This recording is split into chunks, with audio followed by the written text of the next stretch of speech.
I'm glad Treasurer Schaefer is here today. I do have a question about. 3 more months, sir. 3 more. She does not want those rains yet.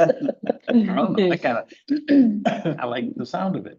Has a nice ring to it. Yeah.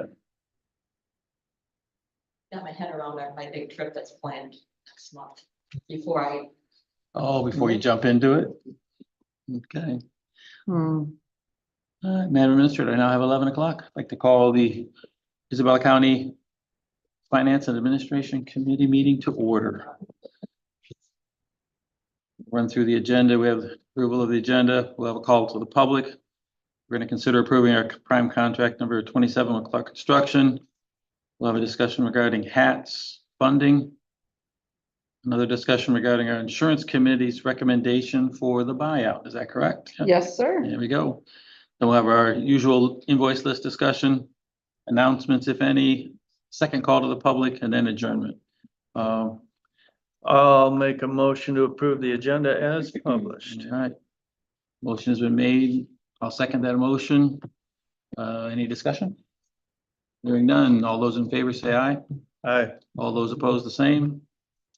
Motion carries. We have an agenda. All right, we have the first of our 2 calls to the public. If anybody would like to come on down. I feel bad. I actually run a meeting and our Registrar of Deeds is not here. Wow. I was expecting, I've got, I don't see her online. I know. Facilities Director Shoemaker has joined us online. Okay, does he have his hand up? He does not at this time. Okay.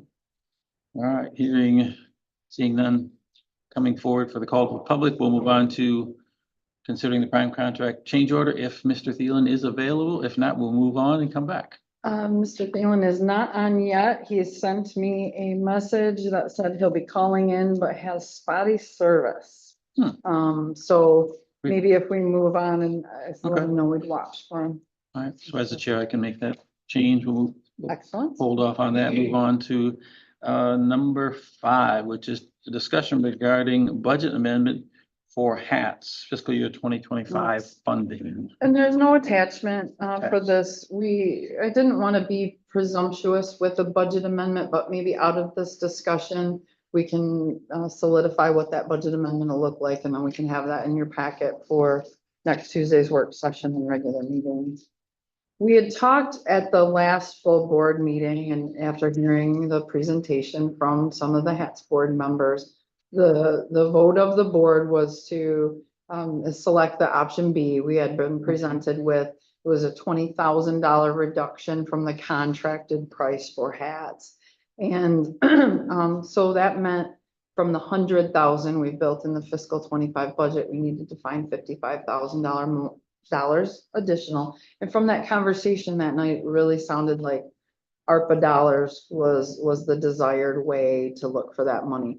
We could reduce the contingencies, 223,000 it landed at in the 25 budget. So we could look to reduce that, but the collective of the board really wasn't their desire to do that. There's so many unknowns with this fiscal 25 budget.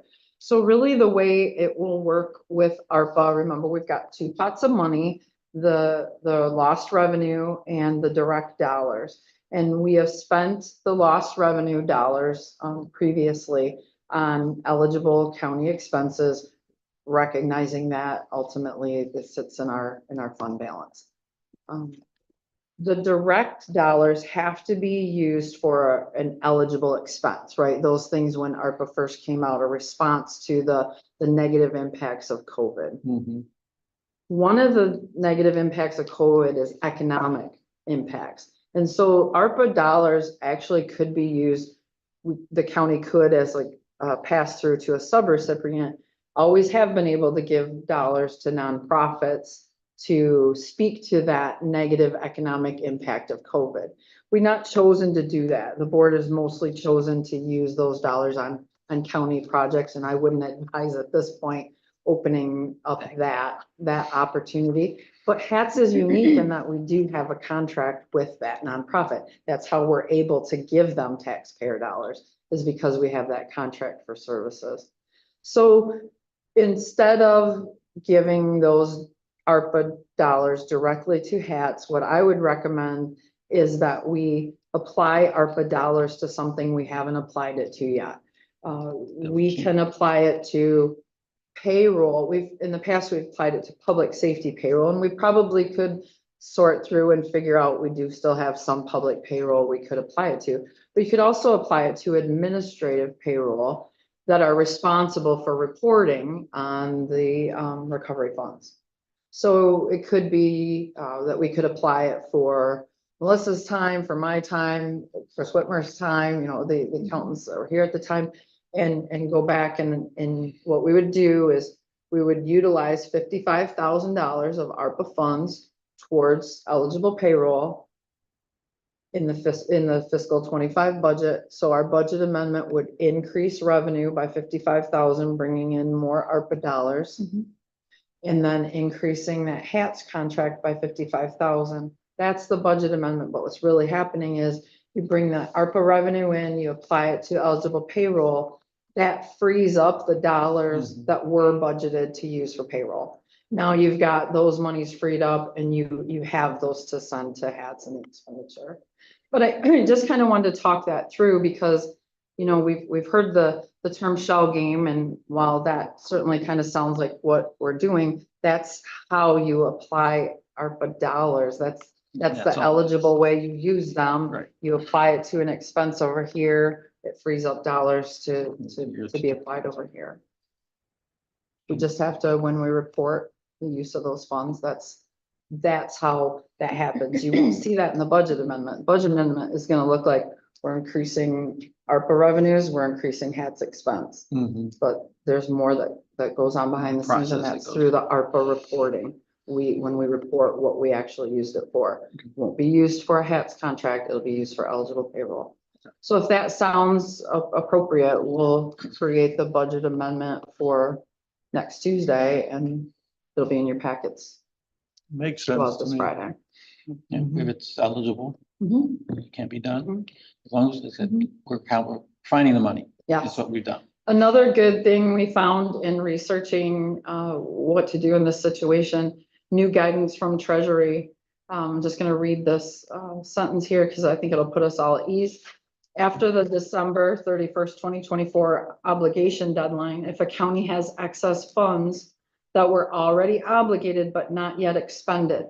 So remember, we've got three things really we've obligated them for: HVAC, Coldwater Lake Family Park Sewer Project, and the Treasurer's Foreclosure Project. So if they're obligated but not yet expended, the county may reclassify funds from the original activity to another project that is eligible under recovery fund guidance. And again, that sentence started out after December 31st, 2024. So we've always known we want to get them obligated by the end of this year. But even after the end of this year, there is a way to not lose those funds if they don't get expended on the original. After December Okay. 31st. Mhm, We still have some time. mhm. That's good to know. Okay, We're yes. we're not being held. Yes, over I a think barrel. the counties responded loud and clear to Treasury, and Treasury listened and responded in turn. Mhm. Okay. All right, so definitely. Do we We need do. to make a motion then to move this discussion to, I or can it just come out as part of No, a, because you'll have the budget amendment. right, and we'll have the budget. Discuss that. Mhm. And Okay. vote on that. Yep. Okay. Yep. Very good. We do have Mr. Chapin joining us. All right. Mr. Thalen, how are you? You can hear us before we start. I do see that you are muted.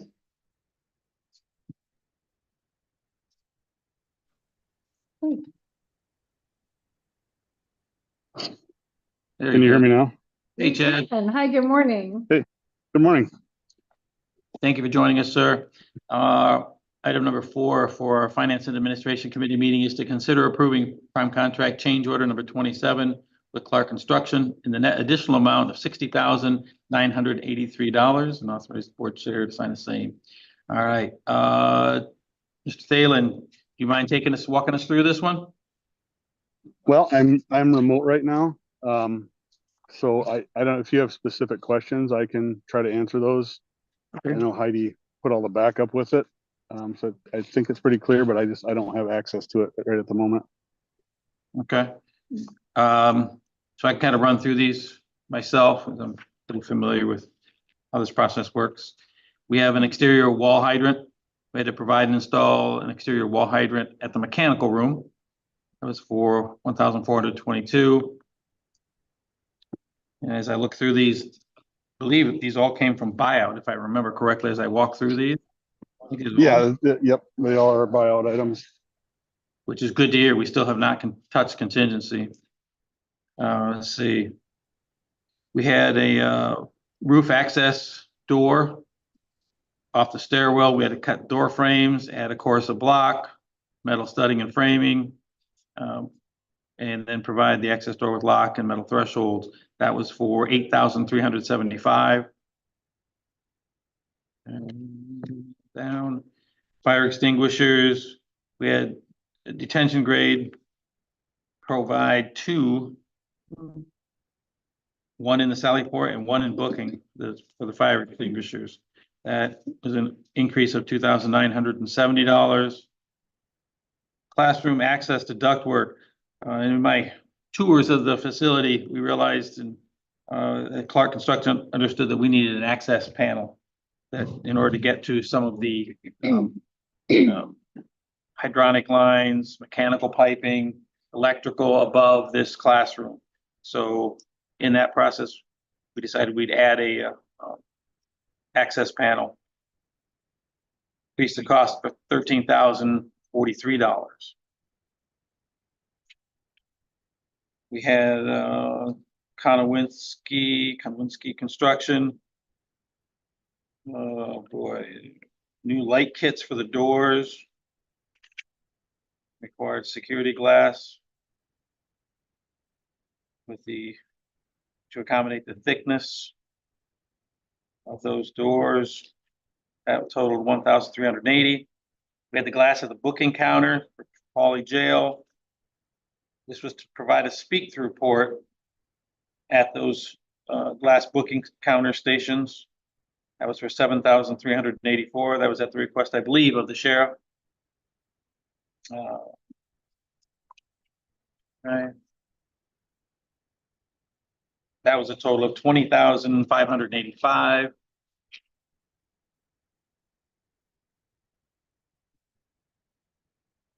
We had a glazing, that was the glass at the booking counter as well, providing laminate glass and poles for the speaker ports.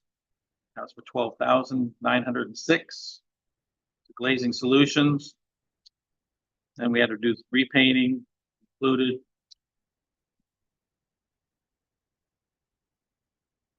The sheriff's requested data ports at room A180, radio key storage, interview classrooms. Data port. Oh, so for communication purposes, he wanted to make sure that we had the right kind of communication capability within those rooms. That was $3,825 to Master Electric, Konowinski, low emergency equipment storage, transport restraints, provide and install 10 black pipe restraint hangers, 8-inch pipe nipples, will have dome caps be screwed into the large flange that will be mounted to the cement walls. Concrete masonry. Yeah, walls, yep. All threaded connection will be tacked welded, no primer, no paint. That was $1,520. And we have an ad from the electrical contractor for coordination and of institutional cover systems from Total Fire Protection for $10,000, along with Master Electric. So Master Electric charged Total Fire, and Total Fire had to pay them in order to get these electrical contractor coordination of these cover systems for the fire suppression. Okay. That's all I have on that. Did you have anything else to add to that, good sir? I do not. I just maybe reiterate that we haven't touched contingency yet, which I've been doing this for 30 years and this is, it's pretty impressive what the team has done out there to maintain the budget. Appreciate that, sir. Again, we will be sure to reiterate that at our works session as well as our regular board meeting on the 1st. Is that correct? On the 1st of October? So again, this total PCO change order, 60,983. It did come only from our buyout and not from contingency. We still have, I wanted to double check our contingency, what is left of our buyout and what's left of our contingency after this. Forget where that's at. Should be all the way at the All the way at the back, correct? very last page. Or maybe a page above that. Oh, there you go. So our buyout remains at $781,774. That's our contingency. That's our contingency, buyout, contingency remaining, right? Yep. And then we have the buyout line is $42,889. So again, Mr. Thalen, what is our percentage complete, sir? Do you know? We're probably 80% right now. 89, I think is what she said. 80% complete, and we still have buyout and contingency left. All right. Any questions, sir? No, sir. Very good. Any questions from Madam Administrator? No, sir. Thank you, Chad, for filling in. Heidi teed it up pretty good for you, I think. Yeah, it's pretty easy when she puts it together. So let me know if you have any other questions. All right. Thank you, Mr. Thalen. Thank you, sir. Yep, we'll see you. Hearing no further discussion, I move to consider approving prime contract change order number 27 with Clark Construction and the net additional amount of $60,983 to our work session on the Support. 1st. Any further discussion? Hearing none. All those in favor say aye. Aye. All those opposed, the same. Should have said aye. I forget that part. Motion carries. We'll move this item to our work It's a session. lot, isn't it? It's a lot to remember. Once you get it, it's pretty good. It's just once you start forgetting certain steps, you go, whoops. Oh, Now where am I? yeah, now Gracious I get it. here. We all know. Okay, our 6th item is a discussion regarding the insurance committee recommendations for the in lieu opt-out benefit payment. Yes, so after much discussion, a couple meetings ago, we brought forward the recommendations from the insurance committee about the medical plan, right? The dental, the vision, life Mhm. insurance and all of that. Mhm. And one of the things that the insurance committee kept wrangling with was the in lieu. We all felt through conversation that if we increase the in lieu, the opt-out benefit for opting out of our medical insurance, currently $100 a pay, so $2,600 a year. Conversation really was, wouldn't that be a good thing for the county if we could increase that opt-out, entice people to not take our medical health insurance and ultimately save the county money, Mhm. right? Because even at a single plan, our expenses are over $8,000 for a single person. So at $2,600, the county's gaining, right? And at a family plan, we'd be gaining even more if people opted out. So that stays the same. Even if they have a family plan, the opt-out is still $5,200 a year. Correct. We don't it's not- monkey it's not- with, right, are you single, 2-person or family? The opt-out is just the same. The only thing we do with opt-out is we take that $100 per pay, and if someone wants dental vision but no medical, they get the opt-out, but the opt-out amount is $100 minus the cost of their dental vision, which does change depending Based on on whether you're coverage. single, 2-person or family. Mhm. So if you opt out, take dental vision family, I think your opt-out is in the range of maybe $60-ish a pay instead, or maybe $70 a pay instead of. So it costs about 20 to $30. For family dental vision. That's not bad. No, still really good. And so again, the thought is, and we talked about this benefit quite a bit.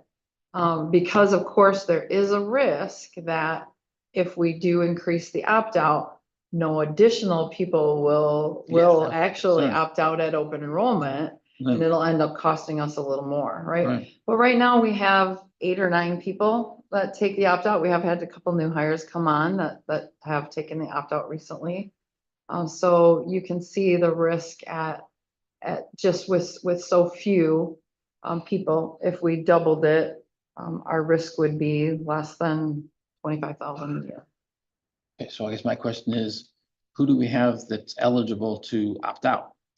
So eligible people to opt out would be covered on another, Mhm. they'd have to be covered on another plan. They couldn't just take the opt out and go on Marketplace and shop for insurance that way. They'd either have to be covered on a spousal plan or sometimes on the parents' plan still with the Affordable Care Act, dependents can remain on mom and dad's insurance until December 31st of the year that they turn 26. 26. Mhm.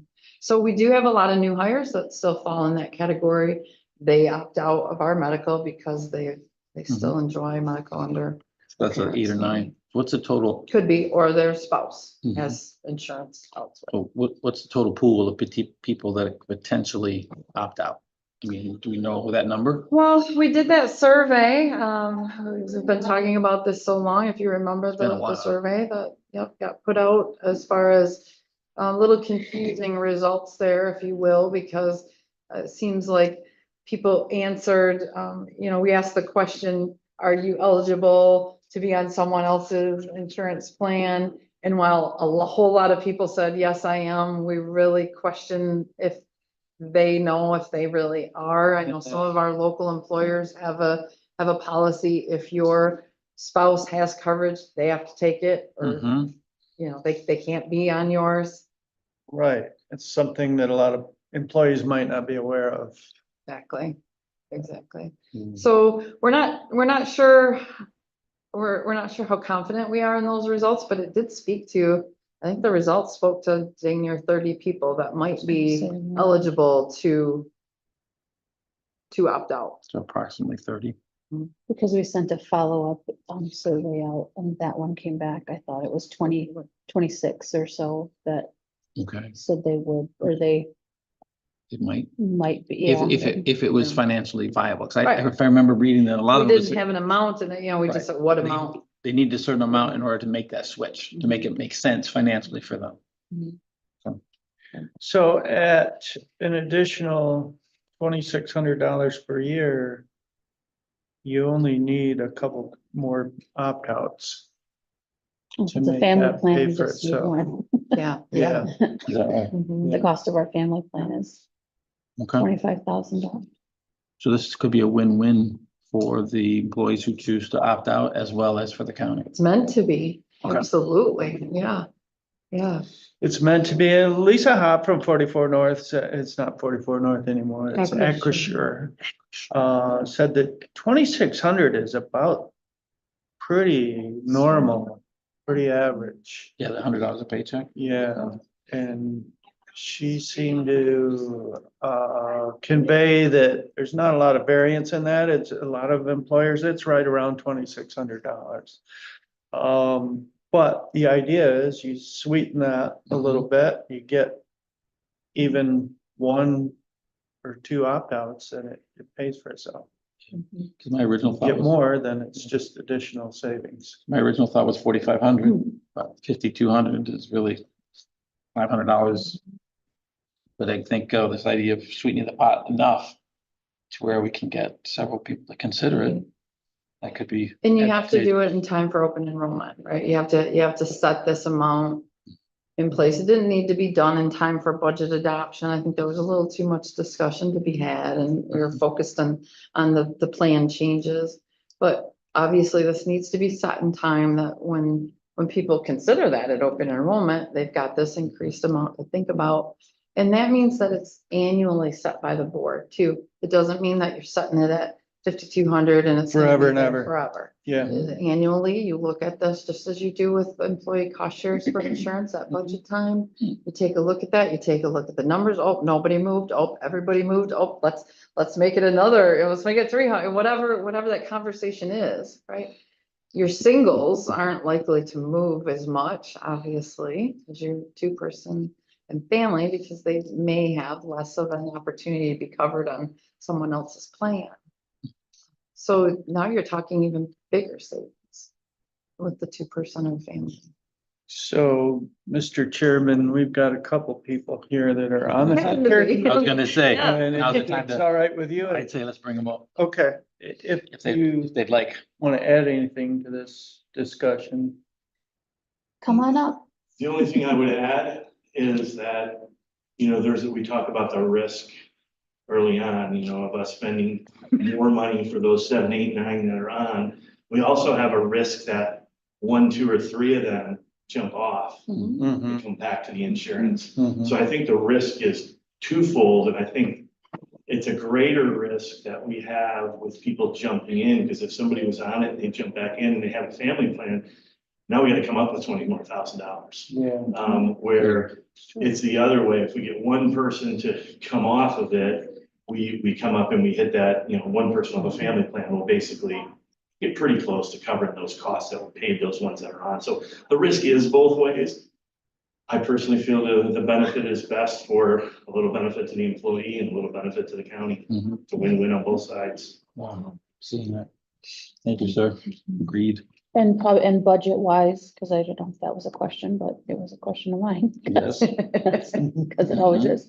I think we'll probably wait until first quarter, because as Director Newport had mentioned, you might at open enrollment get someone go the other way. So what we have just adopted last week could be different, if I'm on a family plan at open enrollment, it could switch, or if someone went Right. from a single to a two or a family, that we're gonna know that in January. So after that first quarter, during our first quarter budget amendments, we Right. will know who's enrolled in what, and we can come back and look at each department and then, and adjust at that point if we need to.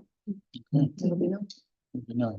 I also believe, if I remember correctly, didn't Teresa Bristow report that we had 2 new hires, which would be coming on, and those 2 new hires are in the budget currently as family plans? Yes, sir. Right. And so, If you decide to opt out, We she always- believes that they're opting, I think she even said that she believes they were opt-out, Mhm. because we said right there is, $38,000 in savings almost that we have from the budget to cover those, at Right. least this year, to start looking at numbers moving forward, so you can start trending where this thing's really gonna go. and that will flesh itself out that first quarter. During that Yep. first quarter. Yeah, Yeah. it should be positive to the county.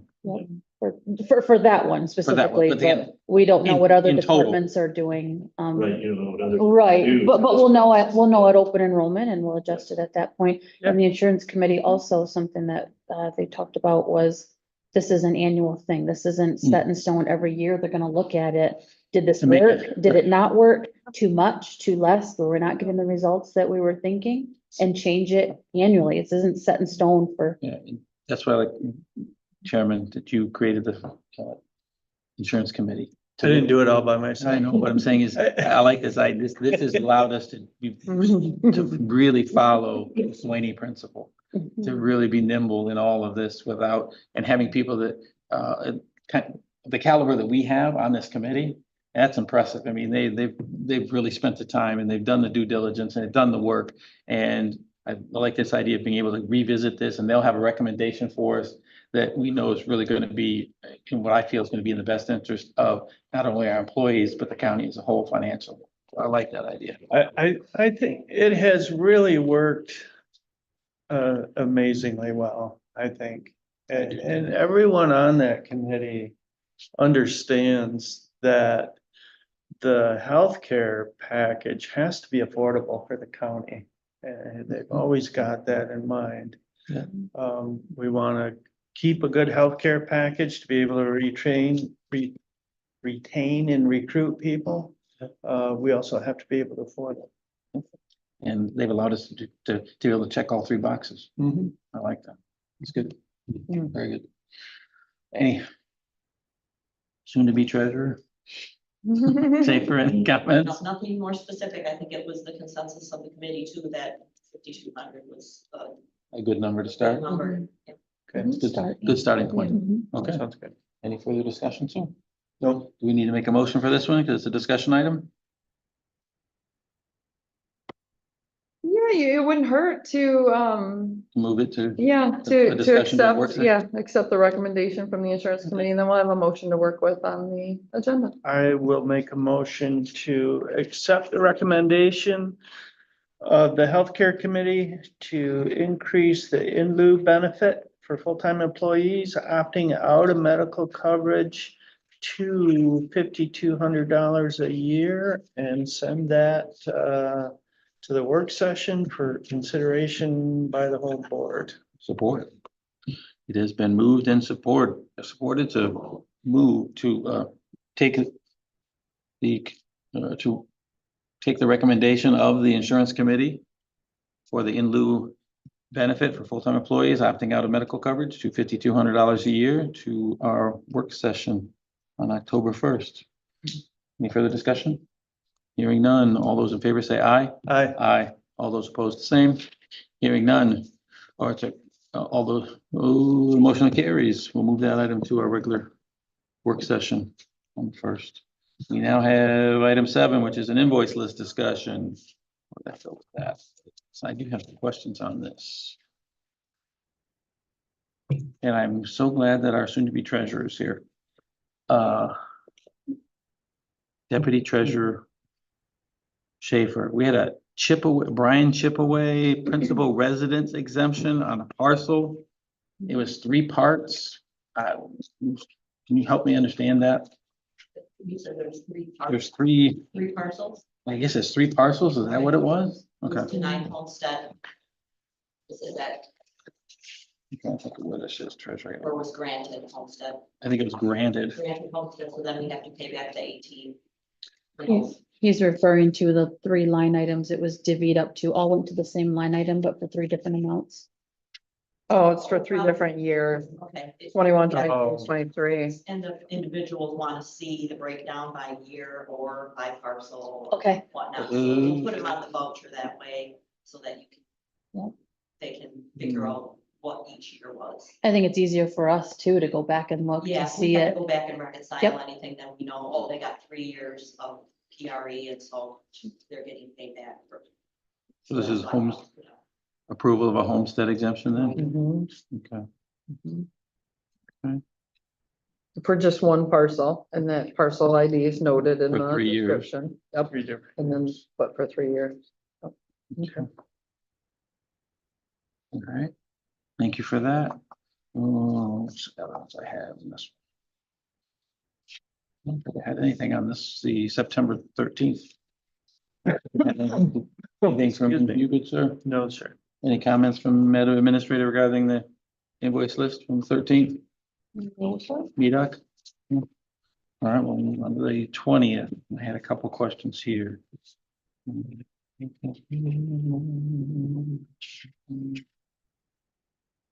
Boy, I'm telling you, I cannot, I'm so excited. I'm hoping that as we move forward with the Heartland Material Recovery Plan Committee works and we get our facility up to snuff and fully operational, that we can reduce this manpower, weekly contracted labor. My understanding is that that should happen. That we should Well- be able to reduce it. At HR this morning, Director Borton brought forward an agreement, that Saginaw Chippewa Indian Tribe applied through EPA for recycling infrastructure funds. Mhm. Part of that, some of it's for a baler, Mhm. but part of it's for sorting robotics. So it's probably one of the first things that actually might take place out there. Very The exciting. robotics, yeah, Mhm. get them in Optical place. sorts and, Optical sorting. yeah. I cannot wait to see how that looks. I mean, I've seen it elsewhere. I just want to see it here. Mhm. And I appreciate Director Neport helping our recycling getting our site plan in order. We all thought it was going to be a pretty simple operation, but it seems to have evolved into a lot more than what we thought every time I see the plans. So we have a kind of a tentative agreement, an understanding of where we stand? My understanding and It's union's what given given- everything except for there's a couple notes, and comments that need to be placed onto the site plans, but essentially it's approved. Since it's approved. Last week. But at some point in time, I hope you all get a chance to look at those site plans. They're really it's really gonna change the look of the place. It's gonna look really nice, really nice setup, I think, as we go along. I wasn't too sure in the beginning, but now I'm thinking this is gonna look, it is gonna look state of the art. It's gonna be a pretty sharp looking place. Anyway, so that, my comment on that, see, there was something else in here. Jake's done a really good job. Director Borton has done a really good job to keep that manpower expense within budget. I remember when I first came here. I remember Chairman, every 2 weeks, oh, there's the manpower bill. There's the Yeah. manpower, there's the manpower, that's recycled. And he's just done a really good job, I think, to use that resource most efficiently. I haven't seen it on the front page in a long time. No, I haven't either. I think there's something else in here. I can't find it. I should have circled it, but I didn't. Oh, yeah. Oh, it was parks. Hang on, I know where it is. Find parks. There was just a payment to a repair company. It was pretty substantial. Just wondering what it was for.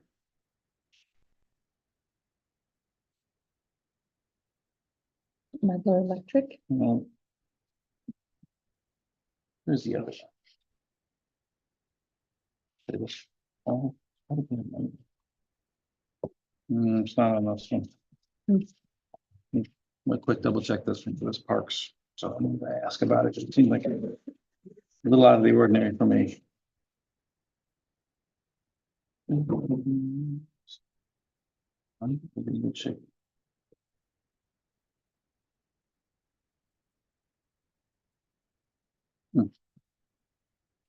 Oh, Doug Small Engine.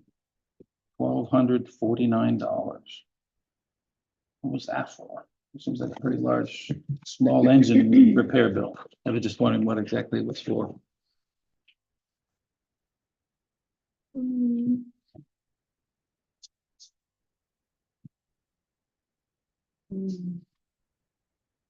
So it looks like they bought some items.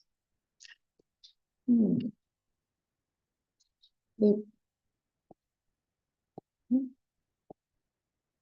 Don't know. A steel KM91R Combi, KOMBI. I don't know what that is. Combination, something can be used for multiple things. $328 KW power sweep attachment Mhm. for $288, an 18-inch hedge trimmer for $240, a gallon of bar oil, 2 Mhm. gallons of bar oil, $50 steel mix oil, 4 of them for $100. Oh, so, the